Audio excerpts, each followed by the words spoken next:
It's my privilege on behalf of the McDaniel family, Mayor Skip Henderson, City Manager Isaiah Hughley, and the City Council to welcome you to this special day. Can't hear it. Where's Mike?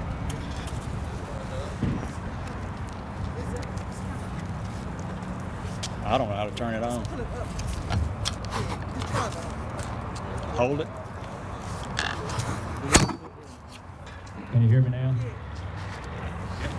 It's my privilege to welcome you today on behalf of the McDaniel family, Mayor Skip Henderson, City Manager Isaiah Hughley, and the City Council to this special event. Red, as he was affectionately known, served on council from 1970 to 2014. He served on the City Commission before that, before consolidation in 1970. He also served on numerous boards, commissions during his public service career. He was born in Dawson, Georgia in 1931, and his family moved to Columbus in 1934. Red was well respected by all who knew him and served his country and city he loved well. Honor Guard, please post the colors.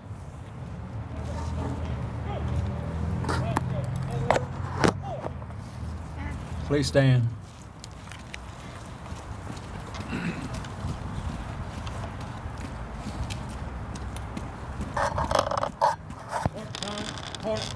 Honor Guard. Hold. Sir, close the press. Post the colors. Post.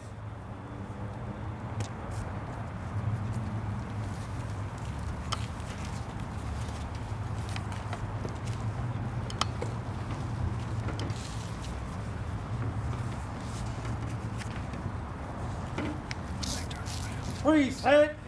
Huh.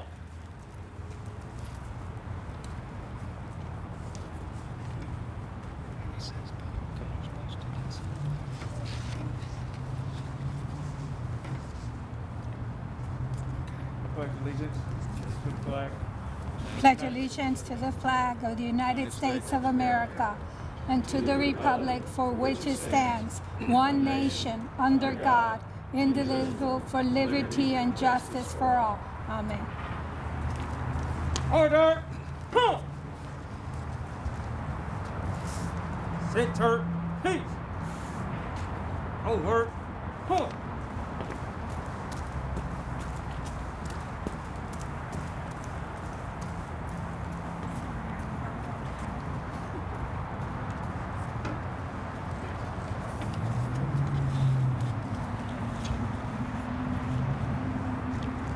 If you would remain standing for the invocation by Jimmy Elder, pastor of First Baptist Church.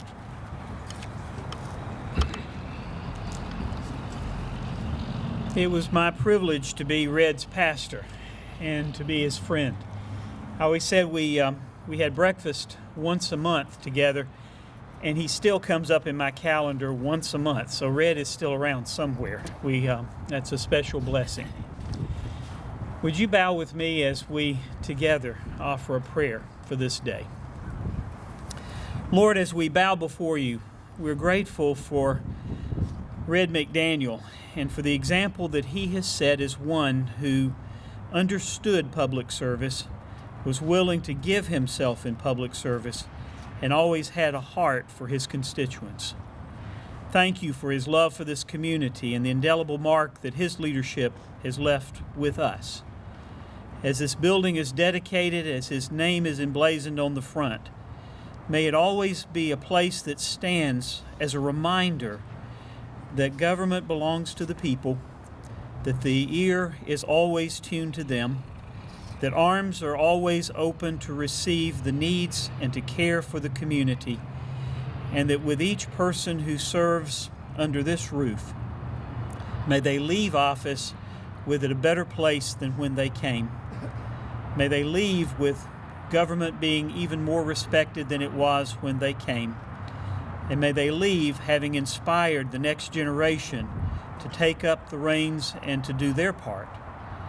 May this be a place of inspiration, not just the naming of a building, but the endowment of a spirit upon this community, the spirit of Red McDaniel, in our memories and our hearts, and in the good that we see with his fingerprints upon it across our community.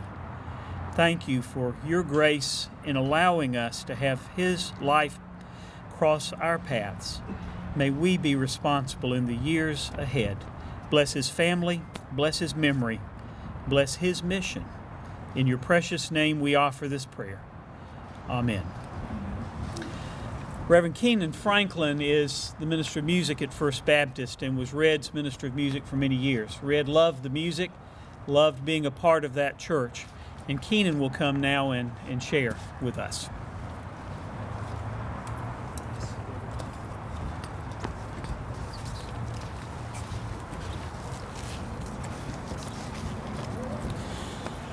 How can I say thanks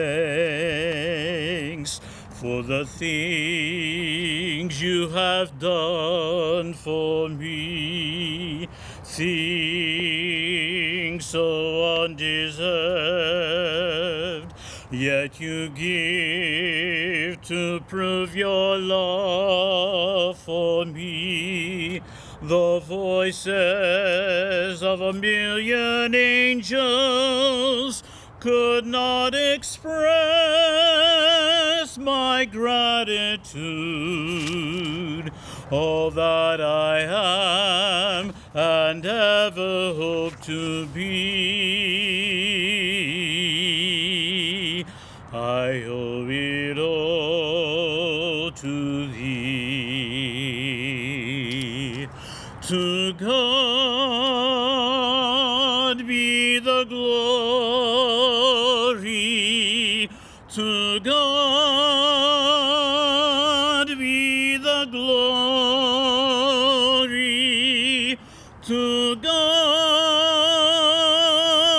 be the glory for the things he has done. With his blood he has saved me. With his power he has raised me. To God be the glory for the things he has done.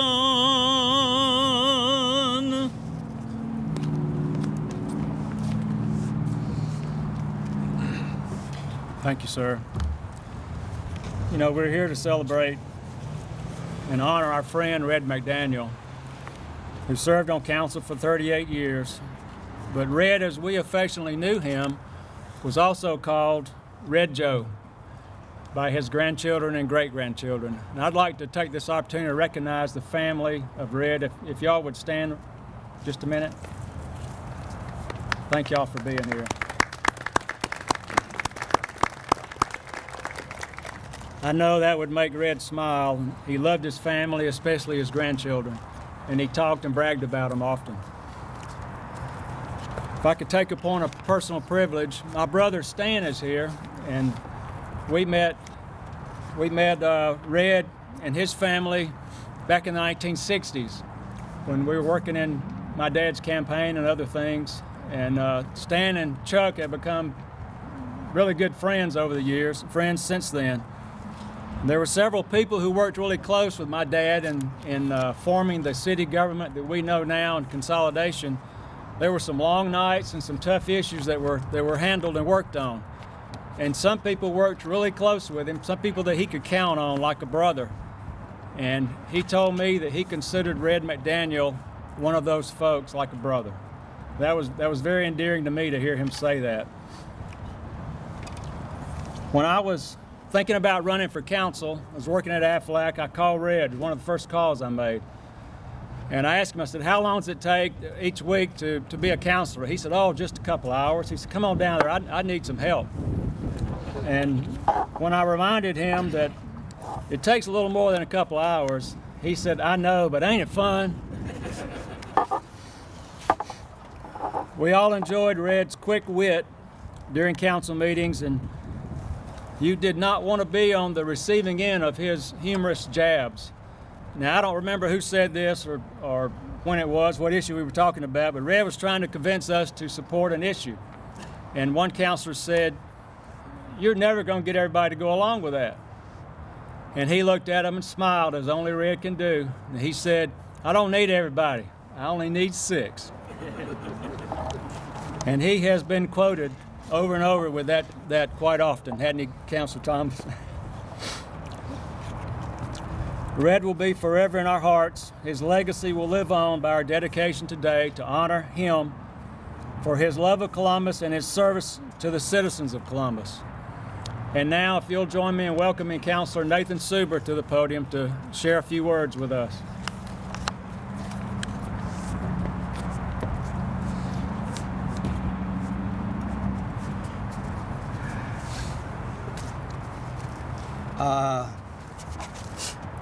I know a lot of people are wondering, what am I going to say? Excuse me. I said, I know a lot of people are wondering what I might say about my good friend, my great friend, Red McDaniels. When I first got elected council, I almost knew that he and I were going to have a problem, which we did for a few days, a few weeks, probably a couple of years. Isn't that right, Chuck? And, you know, over the time, however, I got to be known from Nathan Suber to Super Duper. I mean, it's one of those things every morning. Hey, Super Duper, how you doing? And one of the biggest things I took from that all those years is that you never know a person until you really know a person. I thought some negative things about Red when I first got elected, but soon thereafter, I realized that people are people. And regardless of how they feel about you and how you feel about them, relationships are very important. That's what I learned from Red McDaniels.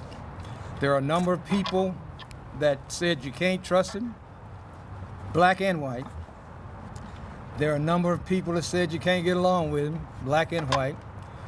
But Red and I got to be real close. When he first became ill, had a heart attack, I called him and we talked. And then when I think Bob Portisheff got elected mayor, it changed a whole lot of dynamics because Red didn't like him no more than he liked me. But we were able to work through all those differences and deal with that. My favorite thing, I think the best thing happened is I was able to pay him some money because working with Aflac, I was able to, Chuck invited me to come into his district or something. And so I moved into the building, so I had to start paying him. And then we got real close. But overall, he used to call me from Super Duper, I became his brother. And all that time, I really appreciate that. I couldn't attend the funeral, but I always did respect Red McDaniels because he respected me and all the people around. And so I thanked him for his friendship while he was alive because we would talk to each other every week about something happening at council or something happened throughout the city or something Red was a very good conservative and I was a very good Democratic liberal. So y'all know we had some difficulty at times.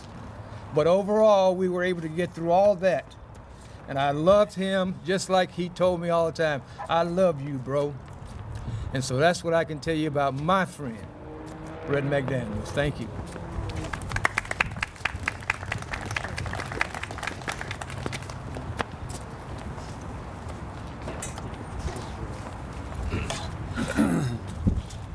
Thank you, Councilor Suber. Red did have a calming effect on all of us, even every time we butted heads, right? If you would join me in welcoming Mayor Bob Hydrick to say a few words with us.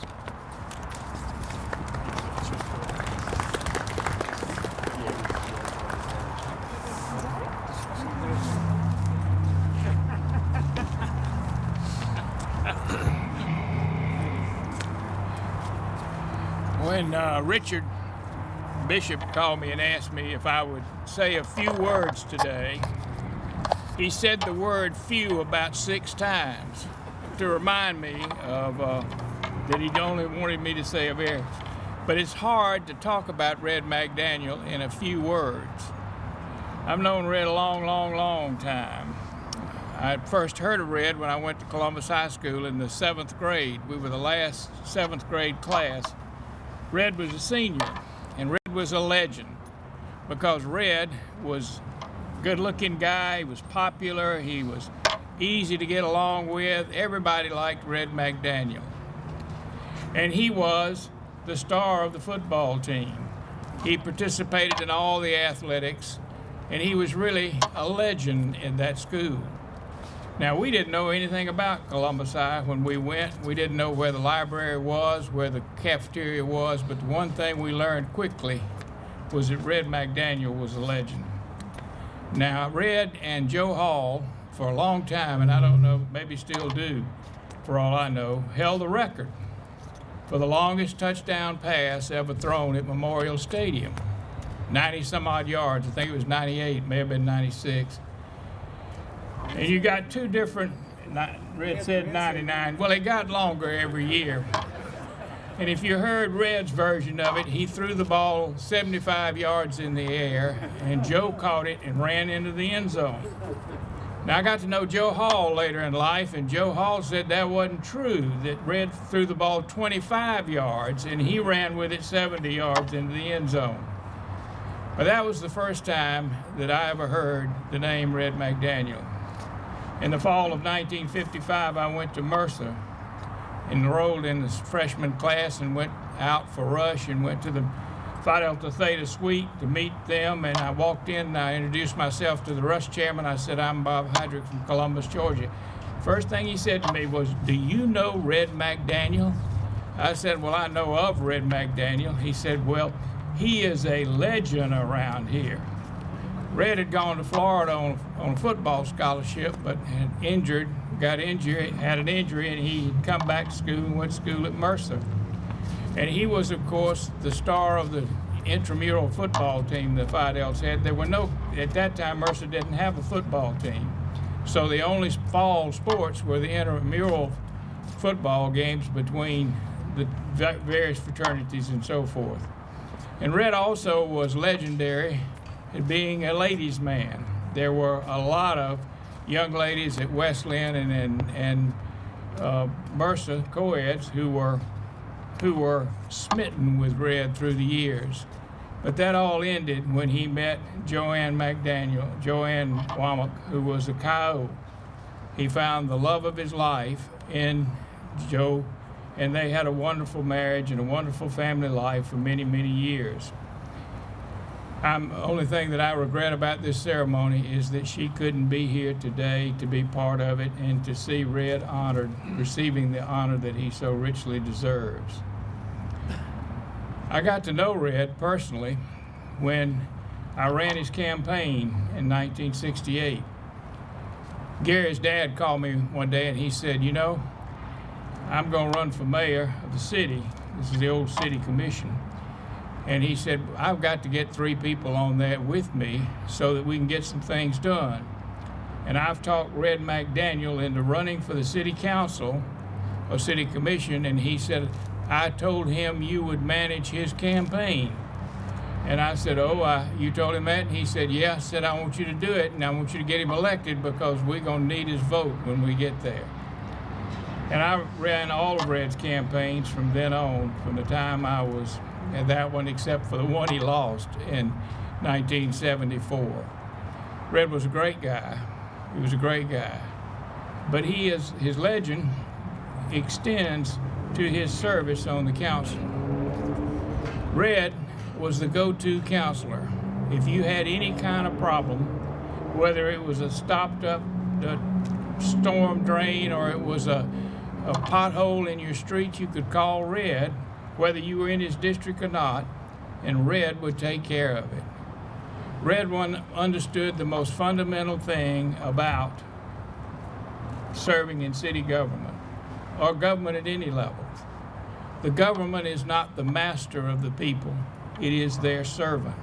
And the government exists to help people live better, more successful lives, and to provide the kind of safe environment in which they can do that. Red is entirely appropriate for a building that was called the City Services or Citizen Services Building to be named for Red McDaniel, because if anybody ever served in the government in Columbus who represented serving the citizens, it was Red McDaniel, and it was my pleasure to be his friend for a long, long time, and I miss him every day, and all the phone calls I'd receive from him, and usually some joke he would call to share with me. But thank you for allowing me to be part of this ceremony this morning. Thank you for your attendance, and thank you for your support of Red McDaniel.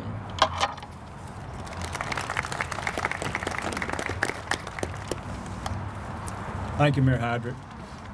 Now I'd like to call on Chuck McDaniel, C.E. McDaniel Jr., to share a few words with us.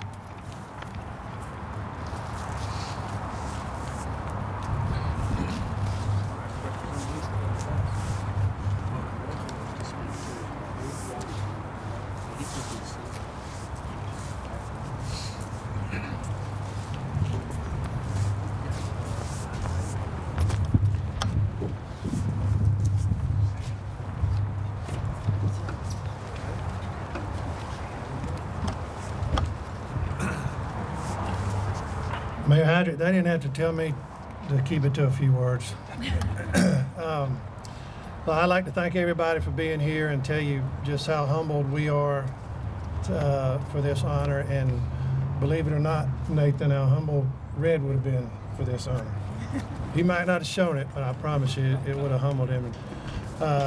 Along with what Bob said, I miss my mama not being here. And of course, I wish Scott could be here.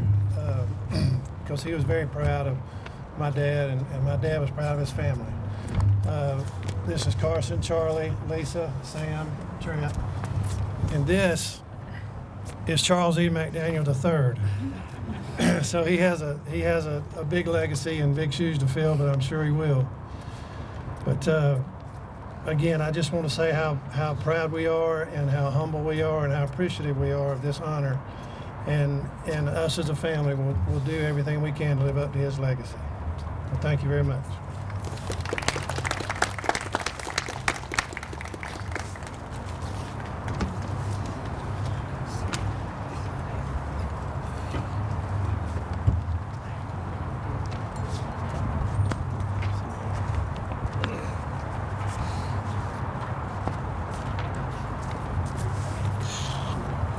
Thank you, Chuck.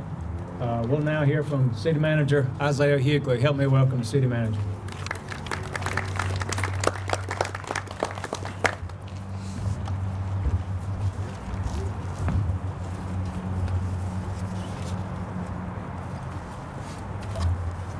Morning. Let me just first acknowledge just a few people as I came into this government some 36 years ago. Bob Hydrick, want to acknowledge him, and certainly Mayor Pro Tem Jack Rogers. I will never forget how he mastered the budget and the budget process in our city government. And of course, then there is Red McDaniel. And as I came downtown to City Hall and observed the members of City Council, I wondered, how am I going to get along with that guy right there? And that guy was Red McDaniel. And I noticed his personality and you know, his conversations during City Council. And then I wondered, how is he a friend of Nathan Suber? That didn't make sense to me. And but I figured if Nathan could get along with him, I could probably get along with him. And I do recall Nathan Suber saying to me, you know, Red McDaniel likes you. And I'm like, really? I couldn't tell initially, but I listened to Jimmy Elder, and he said Red understood public service. He gave himself to public service, and he served his constituents well, and I concur. And then I thought about when Bob Heydrich talked about Red McDaniel, and you wanted a pothole done, and how he would get things done for you. And Mayor Heydrich, I'll tell you how he got it done. At least when he called me, he made everything plain, and he would say to me, Isaiah, I need that damn pothole filled. I mean, he made it real plain to me. And I need it done like yesterday. And so he had a way of making sure he talked to you plain enough that you knew you need to go get that done. And then I thought about when we were going to do some things down at Lake Bottom, and we were going to cut down some trees. And the media called Red, and he called me and said, Isaiah, don't cut down one damn tree. I mean, he just made it plain. And he was effective, and I understood him, and he got it done. And so I recall that when they confirmed me as city manager, he came up to me and he says, Isaiah, I don't know why you want that damn job. He says, you're not going to be able to please any of them. And he says, there's 2 damn jobs I wouldn't have. That's yours and the manager at the country club. I didn't know who the manager was at the country club, but obviously he did. But Red became one of my greatest allies, one of my best friends. I mean, he really did. If I needed support on anything and made a phone call to Red, he was there with me. And so to the family, I want to thank you for Red McDaniel. He was good to me. He was good to me. And he was good to the city and the people of Columbus, Georgia. And so I'll conclude in the words of the late Mayor Pro Tem A.J. McClung. I believe it is proper and fitting that this building be named in honor and in memory of Red McDaniel. God bless you, family, and thank you for letting us have Red.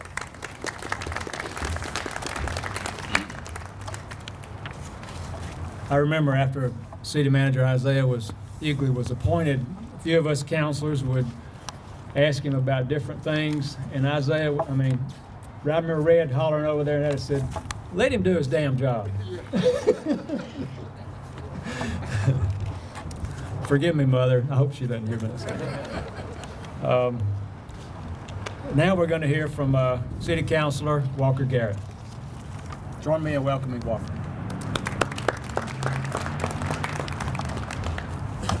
I'll keep this brief. I promise you the elections are not rigged, but it just so happens that I was an usher at First Baptist. That's how I knew Red McDaniel, and I got to know Joe much better when I decided I was going to run for that seat. And Tom Buck also went to First Baptist and is my cousin. So I'll just say that I think the Baptists, we have to take a position in servant leadership in this community. But I knew him from talking to him every Sunday when I was ushering, but afterwards when he passed, I felt compelled to run for council. And the first person I went to talk to about it and what I should do was Joe. And behind every great man is an even greater woman. And she gave me his original code books, city charter, which the family, I would love, if y'all want them back, I'd love to give them to you. But she said, Walker, I want you to have these. And she was one of the greatest mentors I had. And I remember the mayor has quarterly sessions with council to discuss things so we can stay abreast, not just stay in 8-hour meetings. And we talked about renaming a building for him. And I remember when I felt like there was a consensus on council, this was during COVID, I saw, because I sit in the balcony at First Baptist, and I walked down when I saw Joe, and I went up and whispered in her ear, I said, we're going to be renaming it for, and I really hope COVID lifts so that you can be there for it. And I'm just so excited about it because you've been there as a mentor for me. And I would go talk to her whenever I had questions. And Red lived on with so many people. From Bruce Huff telling me, Walker, we get the agenda on Friday afternoons. There's not enough time in the day to read every word. You need to get what you need out of it and then ask questions because you can't stress her out with all that. To Jack Bassett, Mayor Hydrick, Milton Jones, and Mayor Hydrick, I don't have cufflinks on because y'all told me about Governor Sanders, specifically because of y'all. And they met with me and told me, passed along a lot of knowledge from Red. They said, get things done for your constituents and things will work out. But Joe was a wonderful mentor. I know she influenced a lot of what Red did, and I want to honor her because it killed me that she wasn't here to see this happen. I hate that COVID was there, but at least she knew it was happening. And she always said she looked forward to a kiss from me when I was ushering, so I would kiss her on the cheek when she walked in. And she didn't get to see little Walker for a long time because we couldn't come back because of no child care. So when we finally realized Walker's about to be one, we've got to get him dedicated. I did the flowers that weekend in honor of Tom Buck and Red, and told Charlie about, because I saw him in the balcony, he said he'd tell his grandmother, and she did come, even though she was ill. So I ran down with little Walker before the dedication, and she got to see him and hold him and kiss him, and that may have been the last time she was at First Baptist before she had to stay at home for care. But I just want everyone to know that Joe was a great mentor to me, and Red I knew from church, but Joe lived on through the other counselors who have given me advice, and I'm going to do my best to be in Joe and Red's honor, to live like he did, and to serve the community as well as I can, and to respond. And the city manager knows I bug the hell out of him too if I need something done. So I may not be speak as much at council as a lot of the other counselors, and I may not always have that much to say, but I do try and always quickly respond to constituents. And when Milton Jones told me he wanted me to put trees down in there, I knew from Red McDaniel's history, I better put some trees down where he told me to and protect them. But I just want to say that Joe McDaniel, I know she's watching from heaven right now, and I love her, and I loved Red through her, even though I only knew him from ushering. And I'm just honored to sit in his seat and honor his presence with my service. Thank you very much. Thank you, Councilor Walker. I remember we used to kid Red all the time that if he didn't straighten up, we were going to get Joe to run for his spot. She was a much better worker and much smarter than him. So now it's my honor to introduce our mayor, Skip Henderson, to say a few words. Thank you. First, I want to recognize some of the other counselors that are here. Councilor Thomas, you heard from Councilor Garrett, and I got to tell you, when he says he doesn't say very much, that's what Red did. So you're keeping with the tradition of that seat and being effective, not verbose. Annually. And of course, Councilor Huff, and of course our great city manager, and we talked about our Councilor Woodson, and of course Mayor Pro Tem, who's done a great job here today. I will say I almost fell out of my chair when Gary said Red had a way of making people feel calm. When I met Red McDaniel, he made me feel anything but calm. I specifically remember one night in 1978 when Barry Henderson, my dad, decided it would be advisable if I found some other place to sleep that night. I only knew one other place to go, so I headed to Chuck's, because I knew that Joe loved me and would let me stay if I could just get past Red. And luckily, I think I did. Of course, the other side of that story is I heard a honk of a horn as I was headed to Red and Joe's house. It was Chuck, because Red had decided the same thing about Chuck that night, so he was headed to my house. So most of my stories about Red, I'm not so sure the statute of limitations has expired, and I probably won't tell any of those. But one thing I will say, I'll agree with our city manager in his quote from A.J. McClung, and that is that it is completely perfect that this building is going to bear Red McDaniel's name. We did struggle to try to put this together. COVID didn't help us. And then when COVID started to ease up a little bit, Mama Joe was not doing well. And as bitterly disappointed as I was that we were not going to be able to hold this public ceremony for the renaming, the more I think about it, the more fitting it is that they're watching it together. And that makes me feel good because this is a close-knit family, and it was spearheaded by Red and Joe leading the way. So I want to thank all of you for being here. This is truly a special and memorable occasion.